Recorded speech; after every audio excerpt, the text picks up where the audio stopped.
أغرب 5 قوانين في العالم. إحنا عارفين طبعًا إن الدول بتحط القوانين عشان تنظم العلاقة والمعاملات بين الدول والأفراد، أو بين الأفراد بعضهم البعض.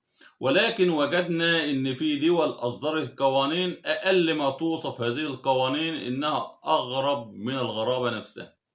في إيطاليا مثلًا، وبالتحديد في بلد اسمها تورينو، لو حضرتك بتربي كلب أو بتربي أي حيوان أليف، فأنت حضرتك ملزم بإنك تمشي الكلب ده 3 مرات في اليوم، وإلا توقع عليك غرامة 500€.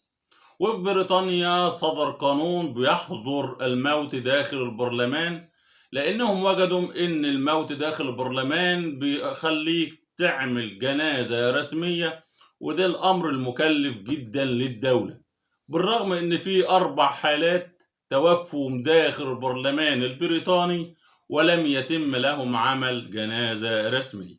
ولو رحنا سويسرا، فكر 1000 مرة قبل إنك تأكل أي أكلة تخليك تدخل الحمام بعد الساعة 10 مساء. قال لك لأن يحظر عليك استخدام الحمام أو التواليت بعد 10 مساء في سويسرا، لأنهم اعتبروا إن صوت السيفون بتاع الحمام نوع من أنواع التلوث السمعي. وفي بنجلاديش، الطالب اللي بلغ سنه 15 سنة وبيغش في الامتحان بيحكم عليه بالحبس.